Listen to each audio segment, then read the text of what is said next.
Captain Jake Morrison sat in his chair on the bridge of the New Horizon. The ship floated near Galactic Station Omega-7, a massive space station that looked like a metal city in the darkness of space. Jake had been here for 6 months now, and he was tired of waiting. His job was simple, or at least it should have been. Earth needed energy. The planet was running out of power sources, and millions of people were suffering. The Kepler 442 system had everything they needed: rich minerals, rare elements, and energy crystals that could power Earth for centuries. All Jake needed was permission to mine there, but getting permission from the Galactic Council was like trying to catch smoke with his bare hands. Lieutenant Casey Brooks walked onto the bridge carrying a stack of papers. Her face looked tired, and Jake could see the frustration in her eyes. Casey had been working day and night for months, filling out forms and attending meetings with alien bureaucrats who seemed to enjoy making things difficult. "How many forms?" "Today?" Jake asked. 15, Casey replied, dropping the papers on her desk.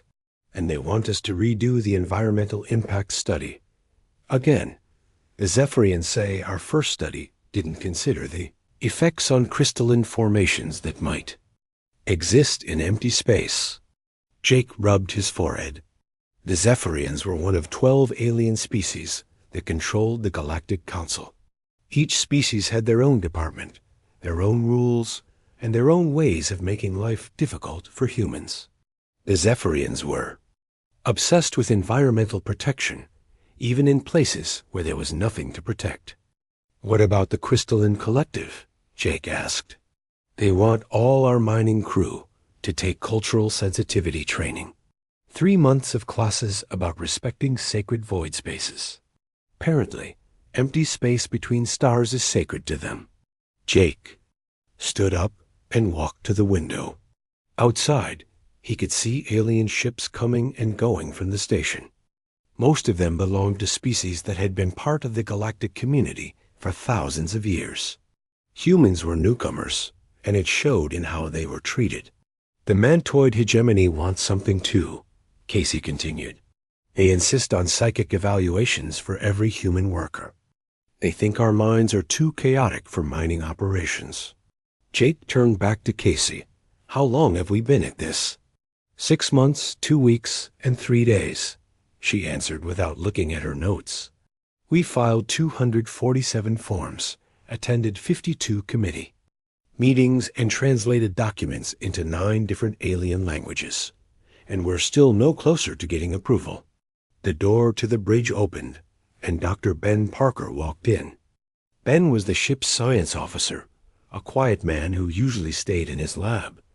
But today he looked angry. "They rejected our geological survey," Ben said. "The Vorthan Assembly says we need to study the psychological impact of mining on nearby." "Space whales? Space whales?" Jake asked. "Large creatures that live in the void between planets. They're intelligent, apparently. The Vorthans want us to hire space whale psychologists to make sure our mining won't hurt their feelings." Casey laughed, but it wasn't a happy sound. Space whale psychologists. Of course they do. Jake had heard enough. He walked to the communication console and opened a channel to the council station. The screen flickered to life, showing the face of High Administrator Zix Thyla, a Zephyrian with crystal-like skin and multiple eyes. "Greetings, human captain," Zix Thyla said in a voice that sounded like wind chimes. "I trust you are enjoying your stay at our station." "Administrator," Jake said, trying to keep his voice calm, "I'm calling about our mining request. It's been 6 months. My people are dying while we wait for your approval." Zix Thyla's crystals shifted color slightly. "Patience, Captain Morrison. The Council takes all requests seriously. We must ensure that primitive species understand the complexities of galactic governance." The word primitive hit Jake like a slap. He had commanded starships, led diplomatic missions, and helped establish first contact with 3 different species. But to the Council, Humans were still just primitive newcomers who needed to be taught their place. Our request is simple. Jake continued. We want to mine in an uninhabited system. No one lives there. No one claims it. We're not asking for anything unreasonable. Ah, but you see, Zixthala said.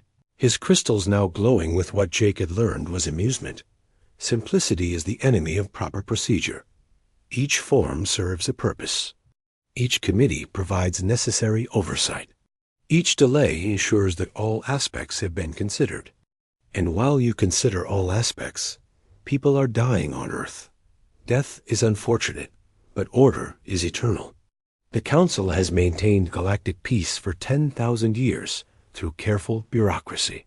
We will not change our ways for the convenience of one young species. The communication ended, leaving Jake staring at a blank screen. He stood there for a long moment, feeling the weight of 6 months of frustration pressing down on him. Behind him, Casey and Ben waited quietly, knowing their captain was reaching his breaking point. Jake thought about Earth. He thought about the power shortages, the rationing, the families living in darkness, while politicians argued about energy policy. He thought about the Kepler 442 system, rich with everything they needed, sitting empty while bureaucrats debated the feelings of space whales. He thought about the months of paperwork, the endless meetings, the condescending attitudes of alien officials who treated humans like children asking for permission to play in the yard. He thought about all the time wasted, all the opportunities lost, all the lives that could have been saved if the Council had simply said yes 6 months ago. Finally, Jake turned to face his crew. Casey and Ben looked at him with hope in their eyes, hoping their captain had found a new approach, a different form to fill, another committee to convince. Instead, Jake Morrison looked at his crew and said the words that would change everything. Fine, I'll do it myself. The bridge fell silent. Casey and Ben stared at their captain, not sure they had heard correctly. Outside the window, alien ships continued their peaceful journeys, unaware that the galaxy was about to change forever. Jake walked back to his chair and sat down. For the first time in 6 months, he felt calm. The answer had been obvious all along. He just needed to stop asking for permission and start taking action. Casey, he said, his voice steady and sure. Open a channel to Earth. I need to speak with Admiral Carter. Sir? Casey asked, her voice uncertain. We're done waiting. Jake said, it's time to show the galaxy what humans can do when they stop asking nicely and start doing what needs to be done. The morning sun rose over a colony that had changed overnight. Smoke drifted from burning buildings, and the streets were marked with strange, glowing craters where alien weapons had fired. But the humans were still there, still fighting, still refusing to surrender. Sergeant Lisa Brooks crouched behind an overturned vehicle, her rifle ready. She had been a communications officer just 2 days ago. Now she was leading a squad of Marines against creatures that belonged in nightmares. Movement.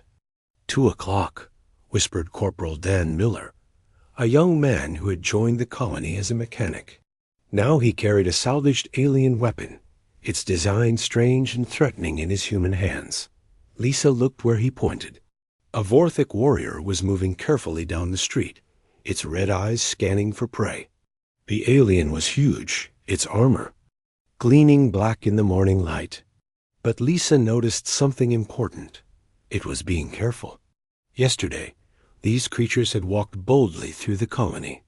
Today, they were acting like soldiers in enemy territory. Wait for my signal, she whispered to her squad. The alien came closer, its claws clicking on the pavement. When it passed their hiding spot, Lisa gave the signal. 5 rifles opened fire at once, hitting the creature from multiple angles. The Vorthic warrior fell, its armor cracked and bleeding. Take its weapons, Lisa ordered, and any equipment you can carry. This was the new reality. The humans had learned quickly that they couldn't fight the aliens with just their own weapons. They needed to use everything they could get their hands on. In the underground command center, Captain Morrison studied maps and reports. The colony was holding, but barely. They had lost maybe 1,000 people in the first day, but they had also killed almost 100 aliens. "The pattern is clear," said Dr. Kevin Hayes, looking up from his analysis. "They're not used to resistance. Every time we fight back, they seem surprised." Lieutenant Colonel Amy Carter nodded. "Their tactics are designed for hunting frightened prey, not fighting organized resistance." "But they're learning too," Morrison pointed out. "They're being more careful now." Amy smiled grimly. "Good. Careful means scared. And scared means we have a chance." The door opened, and Pete Jackson entered the command center. He was a colony engineer, a big man with strong hands and oil stains on his clothes, but his eyes were bright with excitement. "Captain, I've got something to show you," he said, holding up a strange device. "I've been studying the alien equipment we've captured." Morrison looked at the device.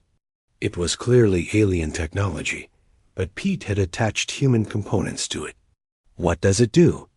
"It's one of their personal shields," Pete explained, "but I've modified it. Instead of just protecting the user, it can be overloaded to create an explosion." Dr. Hayes leaned forward. "You mean like a bomb?" "Exactly. And I can make more of them." Amy Carter took the device and examined it. "How powerful?" "Powerful enough to take out a small building," Pete said, "or a group of aliens." This was how the humans fought. They took alien technology and made it work. For them, they used the enemy's own weapons against them. They adapted faster than their opponents could predict. 3 blocks away, a Vorthic hunting party was searching a residential area. The leader, a veteran warrior named Krekstar, moved slowly through the empty houses. His experience told him something was wrong. "This sector is too quiet," he growled to his squad. "Where are the humans?" "Maybe they fled," suggested one of his warriors, a younger alien named Vexcon. Krekstar's eyes glowed brighter. "Humans don't flee. We learned that yesterday." He was right to be suspicious. The humans had evacuated the families from this area, but they hadn't abandoned it. They had prepared it. Lisa Brooks and her squad were hidden in the houses, waiting. They had spent hours preparing this trap, using alien technology and human ingenuity to create something deadly. The Vorthic patrol entered the central square of the residential area. Krekstar looked around, his instincts screening danger, but he couldn't see the threat. "Now," Lisa whispered into her radio. Pete Jackson pressed a button 3 blocks away. The modified alien shield generators that he had hidden throughout the area all activated at once. But instead of creating protective barriers, they exploded. The blast was tremendous. Windows shattered for miles around. The ground shook like an earthquake. And when the smoke cleared, the Vorthic hunting party was gone. But the explosion had another effect. It sent a message to every alien in the colony. The humans weren't just fighting back. They were hunting. On the command ship, Commander Zethkar received the report with growing anger. Another hunting party lost. Another failure to break the human resistance. "How many?" he demanded. 15 warriors, Commander," replied his aide, "including hunt leader Krekstar." Zethkar's claws dug into the metal railing. Krekstar had been one of his best hunters, a veteran of 100 conquered worlds. And these primitive humans had killed him. "What about the human casualties?" he asked. "Unknown, Commander.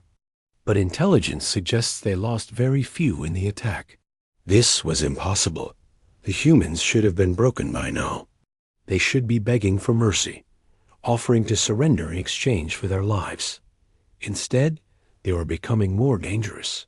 "Double the patrols," Zethkar ordered, "and bring down the heavy weapons." I want this colony destroyed. But even as he gave the order, he felt that strange, cold feeling again. The feeling that had started the day before and was growing stronger. Back in the colony, the humans were preparing for the next phase of their resistance. Dr. Hayes had made an important discovery while studying captured alien equipment. Their armor is incredibly strong, he explained to the command staff, but it has weak points. The joints, the neck area, and especially the eyes. Amy Carter nodded. We've noticed that. Our people are already targeting those areas. But there's more, Hayes continued. Their psychology is their biggest weakness. They're used to being the scariest thing in the room. When something fights back, they don't know how to handle it. Captain Morrison thought about this, so we need to be scary. Exactly. We need to make them afraid of us. This led to the next phase of human resistance. They began using psychological warfare.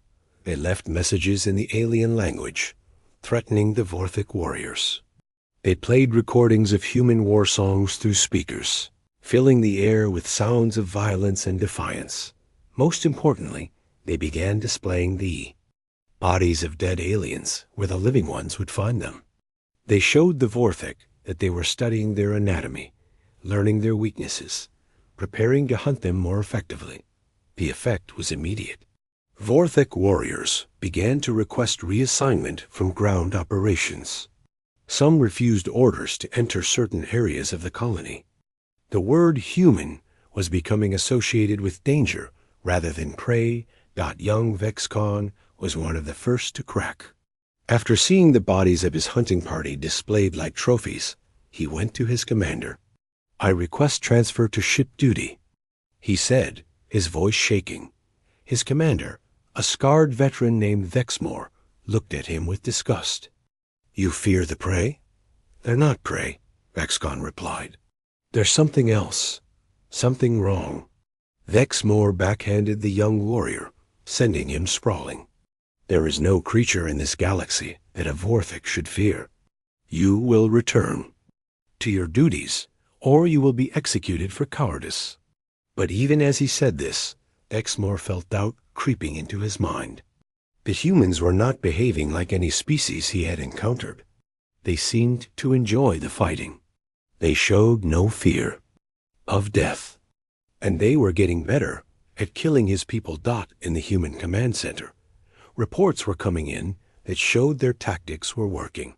The aliens were changing their behavior, becoming more cautious and defensive. They're starting to fear us, Amy Carter reported. Our patrols are encountering Vorthic warriors who retreat when they see us coming. Morrison nodded grimly. Good. Fear makes them sloppy. Lisa Brooks had been promoted to lieutenant after her successful ambush. She now led a squad of 20 fighters, all of them armed with captured alien weapons. They moved through the colony like ghosts, striking at enemy patrols and disappearing before reinforcements could arrive. Target spotted, she whispered into her radio. 2 aliens moving through Sector 7. Copy that, replied her squad. We're in position. The 2 Vorthic warriors were being careful, checking every corner and shadow. But the humans had learned to be patient. They waited until the aliens were exactly where they wanted them. The attack was swift and brutal. The first alien fell to concentrated rifle fire. The second tried to run, but Pete Jackson's modified explosive device cut off its escape route. In less than 30 seconds, both aliens were dead. But this time, the humans did something new. They took one of the alien communication devices and used it to contact the Vorthic command ship. This is the human resistance. Lisa spoke into the device. We have your warriors. We have your weapons. And we're learning how to use them against you. The response came immediately, full of rage and threats. But Lisa could hear something else in the alien commander's voice. Something that made her smile. Fear. The war was far from over. The humans were still outnumbered and outgunned. But they had achieved something that no other species in the galaxy had ever done. They had made the Vorthik afraid, and that fear was spreading through the alien ranks like a virus, changing everything about how they saw the universe and T. 3 weeks had passed since the first alien ships arrived. The colony of New Haven looked like a war zone, but it was still standing. More importantly, the humans were still fighting Dot in the underground tunnels beneath the colony, Linda Park. Coordinated supply runs with the efficiency of a military quartermaster. She had been the colony's administrator, responsible for food distribution and housing assignments. Now she managed ammunition, medical supplies, and captured alien technology. "We need more power cells for the modified weapons," she told her assistant, a young man named Gary Chun, who had been studying computer programming before the war started. Gary nodded, his fingers flying over a jury-rigged computer system. "I've located 3 Vorthik supply dumps, but they're heavily guarded." "How?" "Heavily?" 20 warriors each, plus automated defenses. Linda smiled. It wasn't a pleasant expression. "Perfect. Send the coordinates to Lieutenant Carter. She wants to plan something special." The humans had learned to think like soldiers. Every piece of alien equipment was valuable. Every dead enemy was a source of intelligence. Every successful mission made them stronger and their enemies weaker. Lieutenant Colonel Amy Carter received the coordinates while planning her next operation. She had changed in the past 3 weeks. The careful military officer had become something. Harder, more dangerous. Her squad had grown to include colonists who showed a talent for warfare. "Listen up," she told her team. "We're not just taking supplies this time. We're sending a message." Her squad included Lisa Brooks, who had proven herself as a natural leader. There was also Pete Jackson, whose engineering skills had saved them many times. A new addition was Dr. Helen Torres, a medical researcher who had volunteered for combat duty after aliens killed her family. "What kind of message?"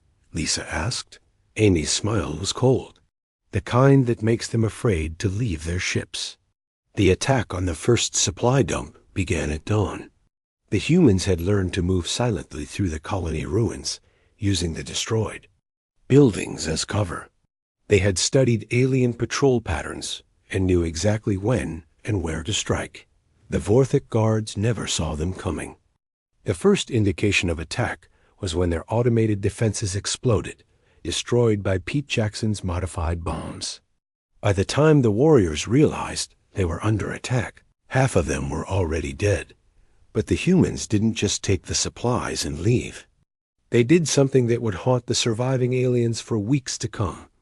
They left a message written in Vorthik symbols, using the blood of the dead warriors. The message was simple. "We are learning about you. We know your weaknesses. We are coming for you." The psychological effect was immediate.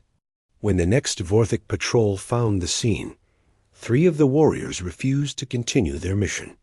They had to be threatened with execution to return to duty.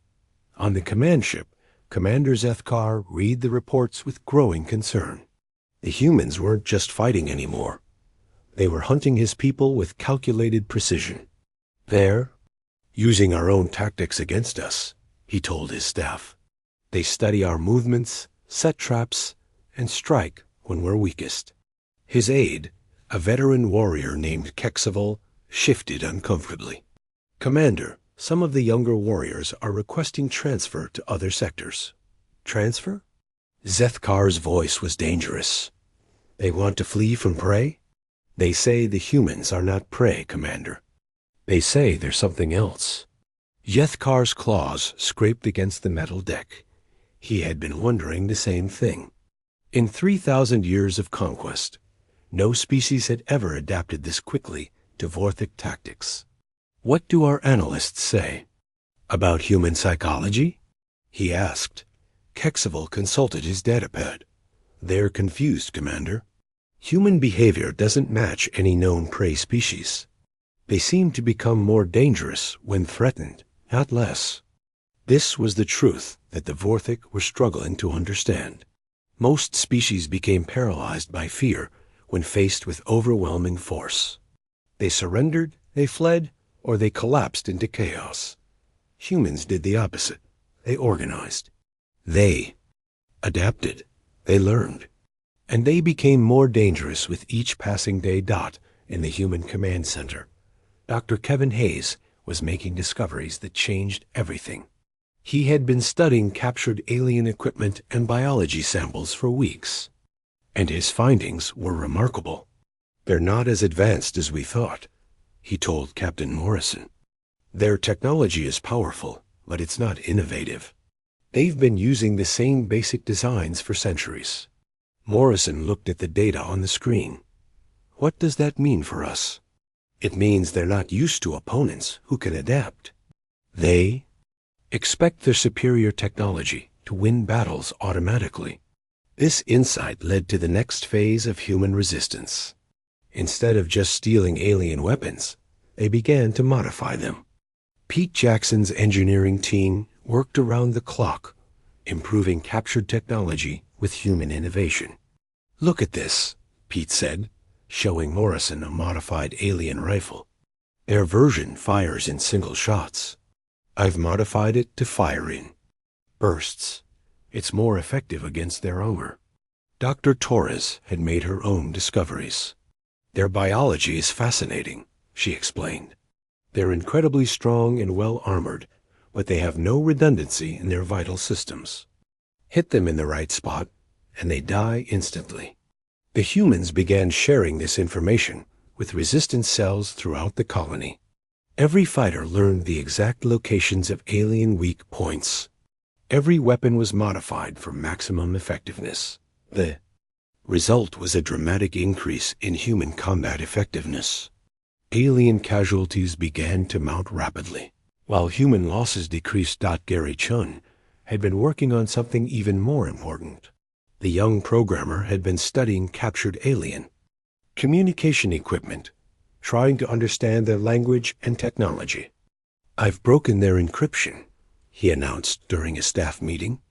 "I can listen to their communications, and I can send false messages." Amy Carter leaned forward. "You mean we can confuse them?" "Better than that. I can make them think they're receiving orders from their own commanders." This opened up entirely new possibilities for psychological warfare. The humans began sending false orders to alien patrols, directing them into ambushes. They intercepted real communications and learned about planned operations hours in advance. But the most effective use of this capability was something that Gary discovered by accident. He had been listening to alien communications when he heard something unexpected. "They're arguing," he reported to Morrison. "The alien commanders are disagreeing about tactics. Some of them want to retreat." Morrison felt a surge of hope. They're losing confidence. More than that, they're starting to blame each other for their failures. The humans began to exploit this weakness. They sent false messages designed to increase paranoia and distrust among the alien commanders. They made it seem like certain units were failing. Due to cowardice or incompetence, the effect was devastating. Alien coordination began to break down. Units stopped supporting each other. Some commanders began to withhold their best troops from dangerous missions. Lieutenant Lisa Brooks saw the results firsthand during a patrol through the colony's industrial sector. She had expected to encounter heavy resistance, but the area was almost empty. "Where are they?" asked one of her squad members. Lisa studied the terrain through her binoculars. "They're avoiding us. Look at the patrol patterns. They're staying in the areas where we haven't been active." This was a complete reversal of the situation 3 weeks earlier. Now the aliens were reacting to human movements instead of the other way around. But the humans weren't content to just defend their territory. They began to expand their operations, moving into areas that had been under alien control. The most ambitious operation was Amy Carter's plan to capture an alien communication center. The facility was heavily defended, but it contained equipment that could give the humans access to the entire Vorthic fleet network. "This is our chance to turn the tables completely," she told her assault team. "If we can control their communications, we can control them." The attack was carefully planned. Human fighters moved into position over several hours, using the ruins and underground tunnels to avoid detection. When they struck, it was with overwhelming force and perfect coordination. The alien defenders were caught completely off guard. They had become so focused on defending against human raids that they hadn't expected a full-scale assault dot in less than an hour. The communication center was in human hands. Gary Chun immediately began accessing the alien network, downloading information, and installing programs that would give the humans permanent access. "This is incredible," he said, his eyes wide with excitement. "I can see their entire fleet deployment. Ship positions, supply routes, even personnel records." But the most important discovery came from Dr. Hayes, who was examining the captured alien personnel files. "Look at this," he said, pointing to psychological profiles. "They classify species by their fear response. Every species they've conquered has been categorized as fear-responsive or terror-paralyzed." Morrison studied the data. "What about humans? They don't have a category for us. According to their own records, we're the first species they've encountered that becomes more dangerous when threatened." This was the moment when the humans truly understood what they were up against. The Vorthic weren't just cruel conquerors. They were predators who had built their entire civilization around tea. The second month of the siege began with something that had never happened in Vorthic history. A hunting party refused to leave their ship. Commander Zethkar stood in the landing bay, his red eyes blazing with fury as he looked at the 12 warriors who cowered before him. These were supposed to be elite hunters, the best of the best. Now they stood like frightened children. "You refuse your orders?" he growled, his voice echoing off the metal walls. The leader of the hunting party, a veteran named Vexmore, couldn't meet his commander's eyes. "The humans are not normal prey, Commander. They don't fear us. They hunt us. They are soft creatures with primitive weapons," Zethkar snarled. "You are Vorthic warriors." "Yes, Commander. But they learn too fast. They adapt. They know our weaknesses better than we know theirs." This was the crisis that was spreading through the Vorthic fleet. Warriors who had conquered dozens of worlds were now afraid to fight primitives with crude weapons. The psychological foundation of their empire was cracking. On the planet below, the humans had no idea how deeply they were affecting their enemies. They were too busy with their own transformation. From colonists to soldiers, Dr. Helen Torres had become something she never expected to be. The medical researcher now led scouting missions into alien-controlled territory.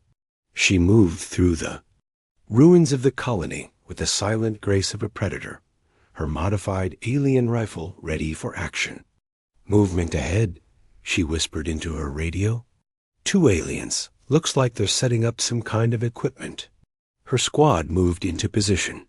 They had learned to work together like a machine, each person knowing their role without needing orders. The aliens never saw them coming. The attack was swift and precise. Both Vorthic warriors were down before they could call for help. But Helen wasn't satisfied with just killing them. She had learned to think like a hunter. "Gary, can you crack their equipment?" She asked Gary Chun, who had become the colony's expert on alien technology, examine the devices. "It's a communication relay. They're trying to establish a secure network. Can we use it?" Gary's smile was not pleasant. "Better than that. I can make it work for us while they think it's working for them." This was how the humans fought now. They didn't just destroy alien equipment. They turned it against its makers. Every piece of technology became a weapon in their hands. The modified communication relay allowed the humans to intercept alien messages in real time. They learned about planned operations, supply deliveries, and most importantly, the growing fear among the Vorthik ranks. "Listen to this," Gary said, playing a recorded conversation between two alien commanders. The voices were harsh and clicking, but the translation software made their words clear. "The humans are demons," one voice said. "They show no fear. They seem to enjoy killing us." "Perhaps we should request reinforcements," the other replied. "More warriors won't help. The humans don't fight like any prey species we've encountered. They fight like us." Captain Morrison listened to the recording with satisfaction. "They're breaking down." "It's more than that," said Amy Carter. "They're starting to see us as equals, maybe even as superiors." This was the psychological turning point. The Vorthek had built their entire society on the belief that they were the ultimate predators. The idea that their prey could become their equals was destroying their mental framework. But the humans weren't content to just defend their colony. They had learned enough about alien technology to begin planning offensive operations. Pete Jackson had been working on something special. In the colony's main workshop, he had assembled a team of engineers and technicians who were modifying captured alien vehicles. "We can't just hide in the ruins forever," he told Morrison. "We need to take the fight to them." Morrison looked at the modified alien transport that Pete's team had built. It looked like a cross between a tank and a spaceship, armed with human improved alien weapons. "How many can we build?" "With the materials we've captured, maybe a dozen.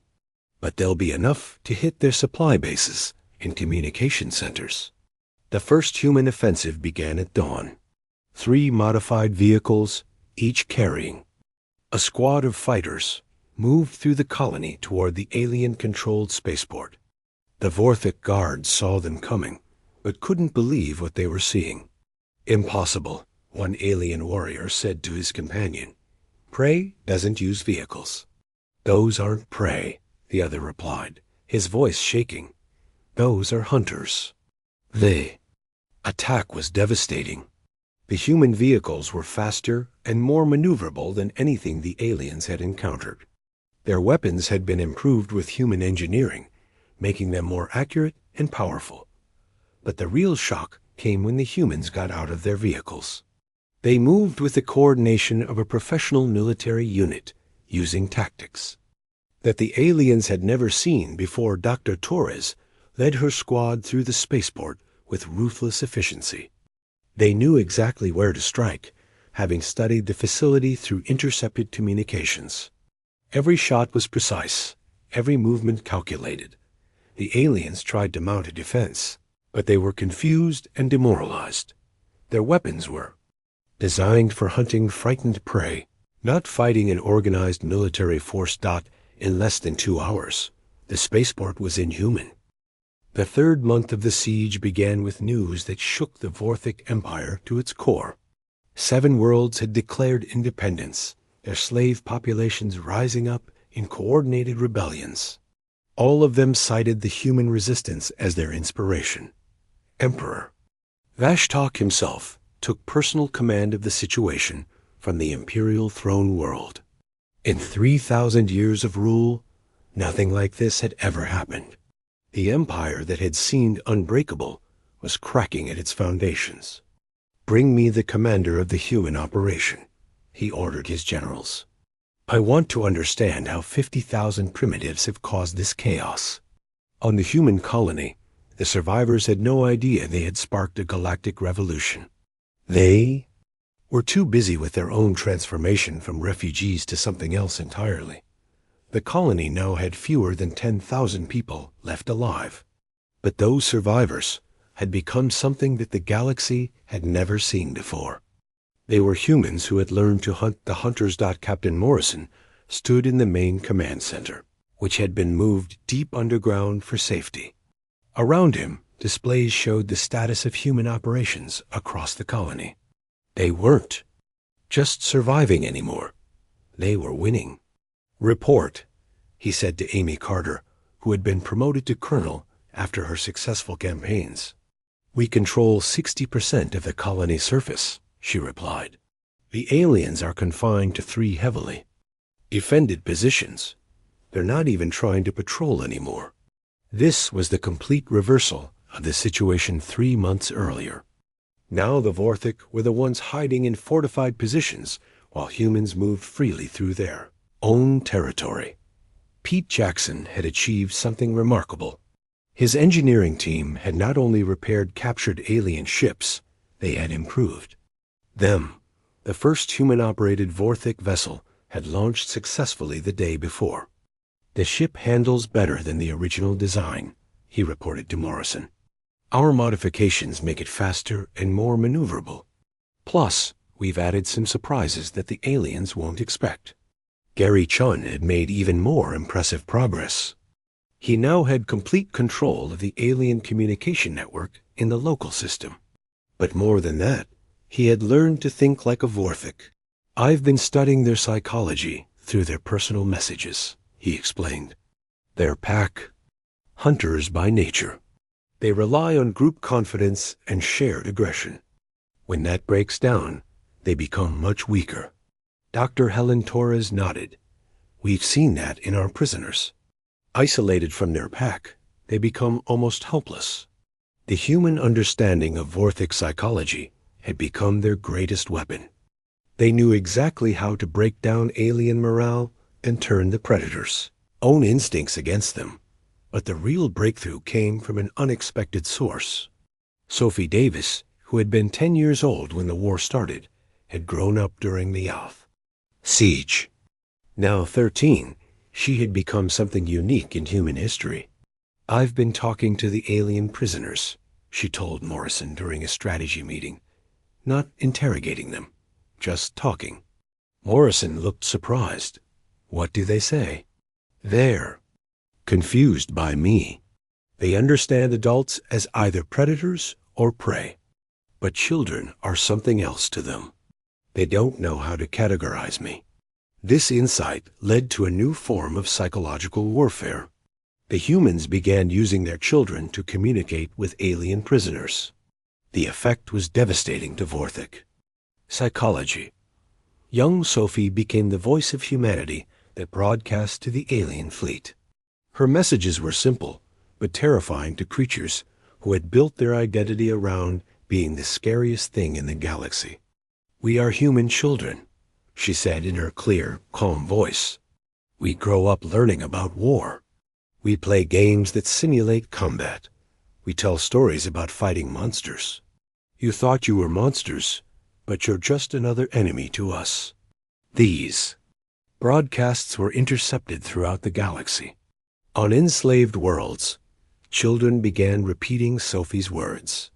The message spread that even human young were not afraid of the mighty Vorthik. The psychological impact was catastrophic. Vorthik warriors began to report nightmares, something they had never experienced before. They dreamed of human children, hunting them through dark corridors. Commander Zethkar received orders from Emperor Vashtok himself. The human colony was to be destroyed completely, along with all evidence of their resistance. The Empire could not allow this infection to spread further.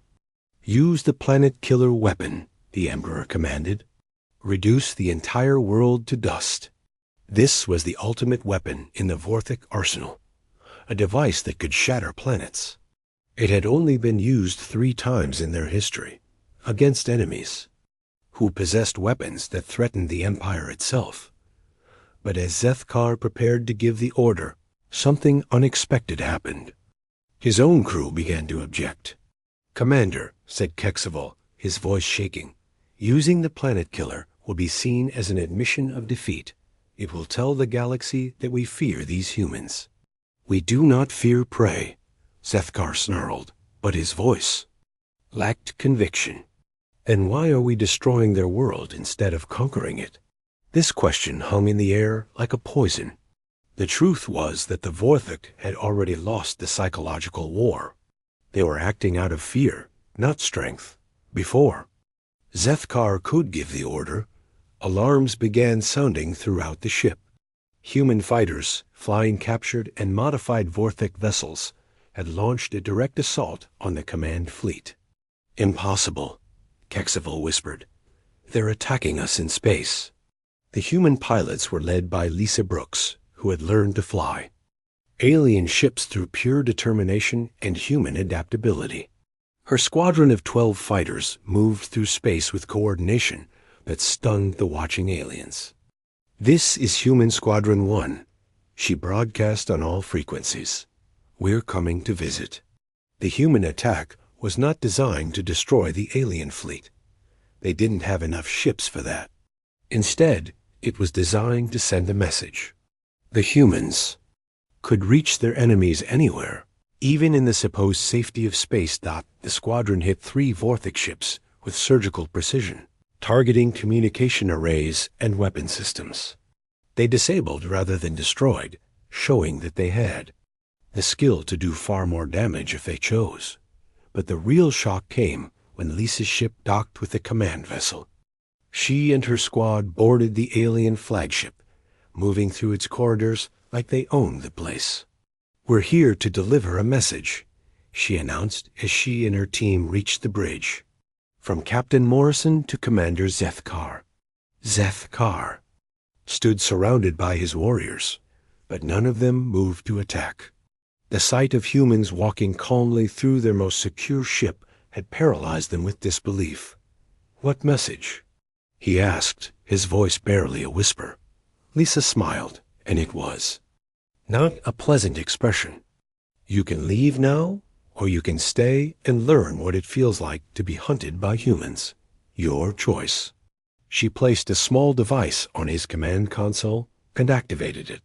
Immediately, the bridge filled with sounds from Earth. Human war songs, the roar of crowds in ancient arenas, the sound of human children playing war games. "This is what we are," Lisa said. "This is what you've awakened. We are a species that turns everything into a weapon, that learns from every fight, that gets stronger when threatened." She paused at the bridge entrance. "You wanted to hunt us. Congratulations. You've created the most dangerous predators in the galaxy." The human squad left as easily as they had arrived, but they left behind something that would haunt the Vorthik forever. They left behind the certain knowledge that humans could reach them anywhere. The psychological collapse was complete. Within hours, reports came in from across the fleet. Warriors refusing orders, crews requesting transfer, commanders abandoning their posts. Emperor Vashtok's final message to Zethkar was brief and brutal. "Withdraw from the human system immediately. Classify the species as extinction-level threat. No further contact is authorized." As the Vorthik fleet prepared to leave, they received one final broadcast from the human colony. It was Captain Morrison's voice, calm and steady. "This is New Haven Colony to all listening stations. The Vorthik Empire has been defeated. We are human. We do not surrender. We do not flee. We fight, and we win." The message was heard across the galaxy. On 1,000 worlds, enslaved populations began to plan their own rebellions. The Vorthik Empire, which had seemed eternal, began to crumble. But the most important message came from young Sophie Davis. Her words were broadcast on every frequency, in every language, to every corner of the galaxy. "To all the monsters out there who think they're scary," she said in her clear, fearless voice, "we are humans. We are the children of warriors. We are the ones who turn nightmares into bedtime stories. And if you threaten our homes, you will learn what real monsters look like." The Vorthik fleet jumped to hyperspace, fleeing from a small blue planet and 50,000 humans who had refused to be prey. Behind them, they left a galaxy that would never be the same. The age of the predators was ending. The age of humanity had begun. On New Haven Colony, the survivors looked up at the stars and knew they had changed the universe forever. They had proven that even the most feared predators could be turned into prey. And somewhere in the depths of space, Other predator species were learning a new emotion, fear. The humans had taught them that there was always something more dangerous than the most dangerous thing you could imagine. There were humans.